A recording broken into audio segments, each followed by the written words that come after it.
Okay, this is part 3 in the Lego character movie poster.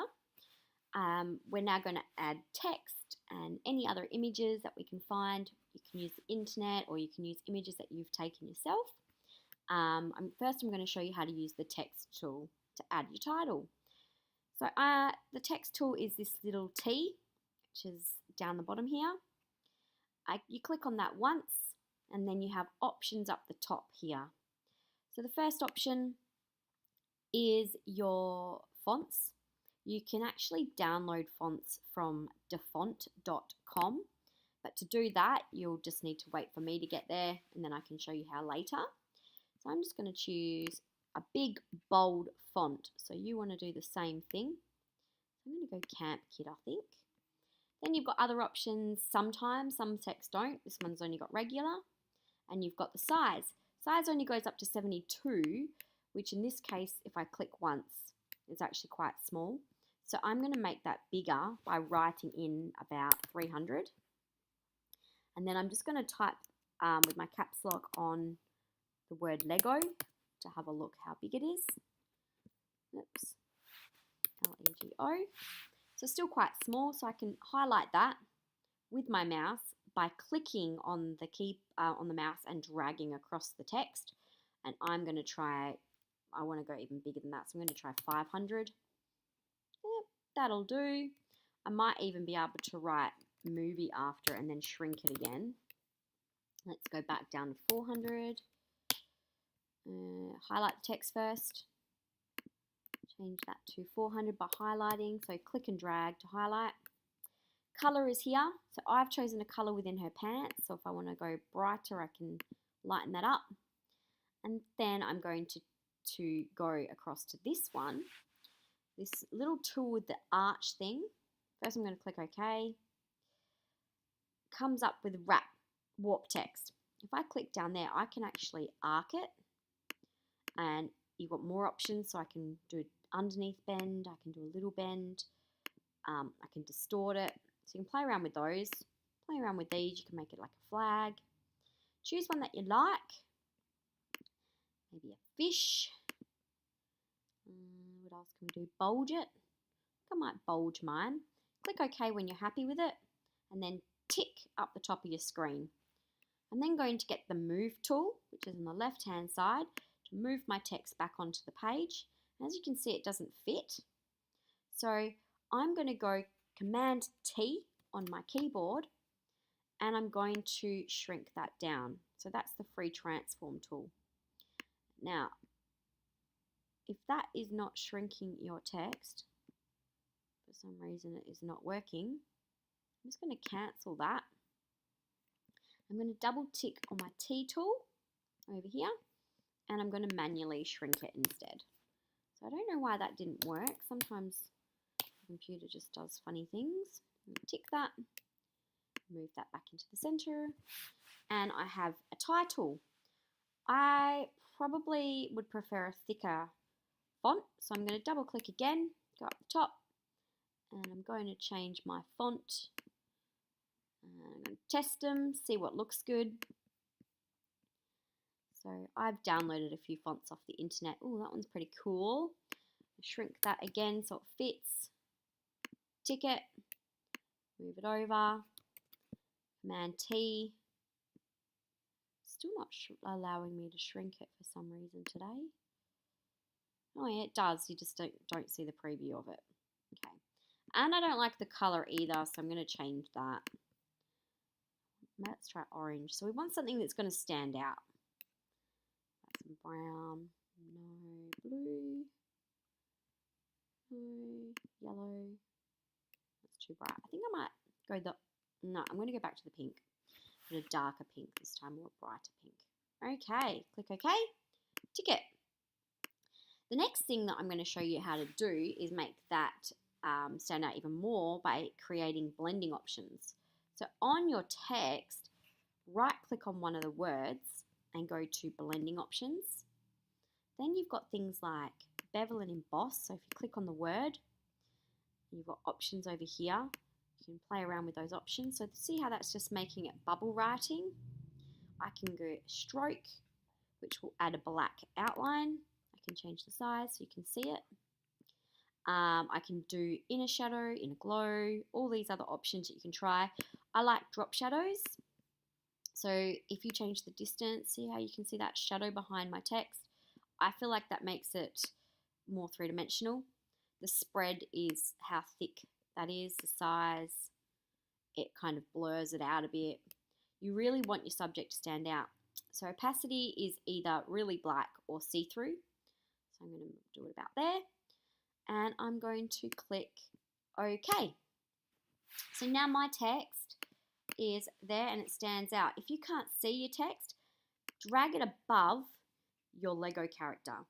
Because I've cut out the background of my Lego character, I could even bring that behind my Lego character's head, and then parts of the words would be cut off. So because my background's see-through from what we did earlier, that gives me a few more options. Okay, so that's how you add your own text to your picture. I'm now going to show you how to add text from the internet. So I'm just going to move this over a bit, and you'll see that I've dragged some images onto my desktop. So I have a Lego logo, I've got Lego text, I've got a little Lego block, and I've got a Lego Creator logo as well. So I'm going to use maybe this Lego feature here. I'm going to drag onto my screen. Again, put it on the top layer if you can. You can shrink that, you can enlarge it because it's already got the transform tool selected. I'm just going to put that logo down the bottom and tick it. You can use blending options on pictures as well. So if I go blending options on that, I could also add a drop shadow to it, and that's going to make it stand out. If I wanted to add this text for the title instead, if I click and drag and put that where I want it and tick it, I've added my text onto the page, but now it's got that white background. So you need to delete the background of that the same way you did your person, but there's actually a really quick way of doing it. So over here on that smart object thumbnail, click onto that, double click, so you open it up on its own Photoshop. This tool is called the Magic Wand tool, and it's behind your quick selection tool.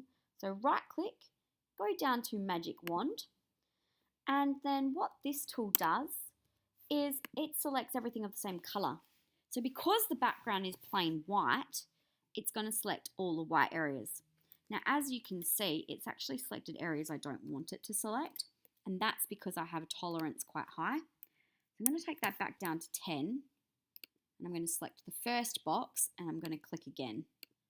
So this time, because my tolerance is down further on to 10, it's not picked up as much of the white areas as it did before.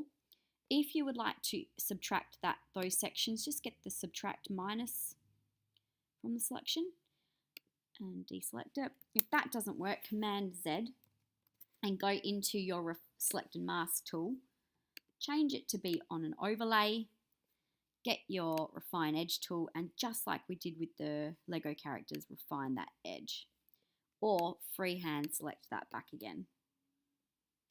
So it's going to be quite tricky to get because the background's white and so is our subject. So this might not work as well as I would like it to. So when you're choosing a title off the internet, it will be better to choose one that is not so hard to erase the background of. And do it again. So just fidget around until you get it perfect, like zoom right in, use a littler brush. So if I use a littler brush, I can really define that section and get rid of that section. Use your freehand tools, little tiny brush. So you can actually freehand draw those letters or back in. Okay.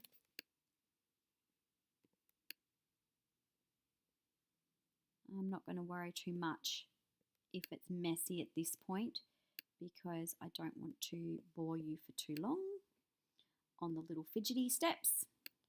So you can take as long as you like with yours. Obviously, the longer you take, the neater it's going to look. So So I'm just freehand selecting that because otherwise it's just too hard. Okay, that'll do, my friend. It's not very neat, but you get that. Might even, no, other one, plus. Click. Try and neaten up a little bit more so you can't see it from a distance. Okay, that's my selection. Make sure, again, you have it on new layer with mask. Click OK. Oh, if it does that and you've actually deleted the logo instead, press Command I on your keyboard and it will swap that mask over so that it's your text. That's fine. So I'm now going to flatten that image. So right click flatten, go OK. Don't do that. Don't do that, don't do that. You need to actually go File, Save As, and you need to save it as a PNG. That'll keep your background see-through. So I'm just going to put this on my desktop. Call it number 1, PNG, save. So that's going to keep my background see-through. When I saved it just before and it had the white background, it's because it was a JPEG, and we don't want that. Now I'm going to close that off. Don't save. And on this layer, I now need to bring in my new title, which is on my desktop. So make sure you've got the one that says PNG.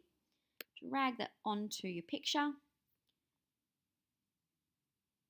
Down to Photoshop. And instead, use your move tool and pick it up and drag it across and then let go once it's on top of your picture. So Command T. So these are all the little tiny things that go wrong in the process. But as you can see, everything is fixable. Tick it. Turn off the other one. So now, instead of my own text, I now have the text from the internet saying the Lego Movie. Lego Movie, I can go Command T and shrink it. Because I saved it as a PNG document, the background see-through and I can put it on top of wherever I want. If I want it on my person, in front of them, press Enter, drag it above your person. You can even put it on top of them somewhere if you wanted to. She could be holding it. That's quite creative. You would do the same thing for blocks. So if I drag this block onto the screen, as you can see, it has a background. If you don't want to do that on another screen, you would actually right click on that layer, go down to rasterize layer, turn off all these things so you can see what you're working with, turn off all the eyes. So I want to select the white background again. So get my magic wand tool, select it. See how this one selected really easily because it hasn't got a white edge. And all I need to do now is press delete and it's gone. So that's the quick way of doing it. And then I can turn on all my layers again, minus so you can see. And don't want that one. Want that one. That's the one I don't want, so I can throw that in the trash can. That's my logo. There's my background. And I've got that Lego block that I can put wherever I want. So make sure you actually clicked on the Lego block before you move it. If I want to shrink it, again, Command T. To keep it in proportion, hold Shift. So I can add as many of them as I want. If I want more than one, all I need to do is duplicate that layer by right-clicking and going Duplicate. Click OK. And I now have 2 blocks. So if I pick that up, I can move that over. So I've got 1 block there and 1 block there. There you go. So every time you want to move something, make sure you're clicking onto the correct layer. So I've showed you how to delete backgrounds of little blocks, how to add titles. I've shown you how to add your own text, how to warp that text by going to this T-Warp tool. I've showed you how to do blending options by right-clicking, blending options. So many different things you can do for adding your text.